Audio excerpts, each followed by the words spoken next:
জ্বালানি তেলের অভাবে ঝিনাইদহে ব্যাহত হচ্ছে সেচ কাজ। পরিস্থিতির উন্নতি না হলে ক্ষতিগ্রস্ত হতে পারে চলতি মৌসুমের ফসল উৎপাদন।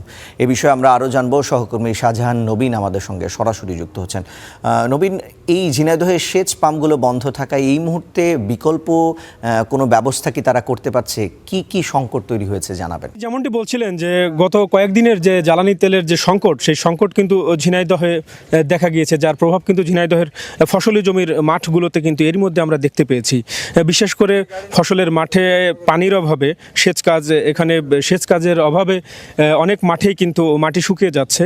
যেই সেচ পাম্পগুলো মূলত দুই বেলা চালানো হতো, সেই পাম্পগুলো এখন জ্বালানি তেলের সংকটের কারণে দিনে হয়তো যে কোনো এক বেলা সেই মেশিনগুলো চলছে, যেই কারণে পানির একটি সংকট এরই মধ্যে রয়েছে এবং জ্বালানি তেলের কারণেই মূলত এটি হচ্ছে। আমি জেলা কৃষি বিভাগে জানতে পেরেছি যে জেলায় প্রায় 51,500 সেচ পাম্প রয়েছে, যেগুলো মূলত ডিজেল চালিত।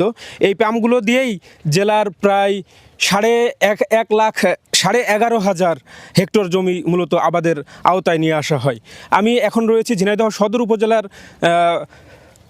কুমড়াবাড়ি ইউনিয়নের নেবুতলা গ্রামে, যেখানে আমি একজন কৃষকের সঙ্গে একটু কথা বলতে চাই, জানতে চাই যে আসলে মাঠের কি অবস্থা। এখানে জ্বালানি যে তেল সংকট, সেইটার কোনো প্রভাব আপনাদের মাঠে পেয়েছেন কিনা, মাঠে পাচ্ছেন কিনা? হ্যাঁ, তেলের খুবই সংকট। এখন বর্তমান যদি তেলের সাপ্লাই না দেয় তাহলে আমাদের ফসলের উৎপাদন করতে পারবো না। ফসলের অবস্থা খুবই খারাপ তেলের অভাবে।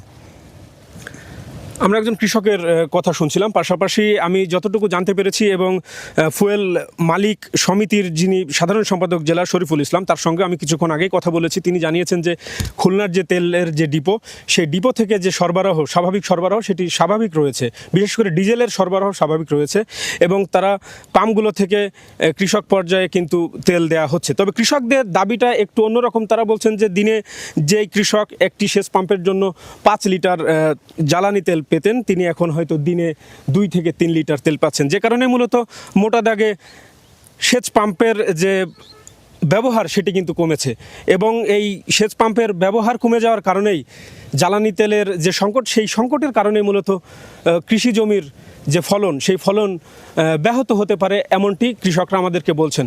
পাশাপাশি ঝিনাইদহ শহরে এখন আমি সর্বশেষ যে তথ্য পেয়েছি যে মোটর সাইকেল সহ অন্যান্য যানবাহনের যারা জ্বালানি নেন, সেই জ্বালানি যারা নেন তারা কিন্তু দীর্ঘ লাইনে এখনও শহরের বিভিন্ন জায়গায় দাঁড়িয়ে রয়েছেন এবং পাশাপাশি ঝিনাইদহ জেলার প্রত্যেকটি ফসলি জমির যে মাঠ, সেই মাঠগুলোতে আমি খোঁজ নিয়েছি এবং জেলা কৃষি বিভাগ আমাদেরকে জানিয়েছেন যে যদি জ্বালানি তেলের সরবরাহ স্বাভাবিক না হয়, বিশেষ করে ডিজেলের সরবরাহ যদি কোনোভাবে ব্যাহত হয়, সেক্ষেত্রে এই চলতি যে আবাদি মৌসুম, সেখানে সেই মৌসুমে ধানের উৎপাদন কিন্তু ব্যাহত হতে পারে। পাশাপাশি অন্যান্য ফসল যা রয়েছে, বিশেষ করে যেমন কলা, পান সহ অন্যান্য যে ফসল রয়েছেন, শাকসবজি, আমরা বুঝতে পারছি যে জ্বালানি সংকটের কারণে এই সেচ পাম্পগুলো বন্ধ এবং এই উৎপাদনও কিন্তু ব্যাহত হচ্ছে।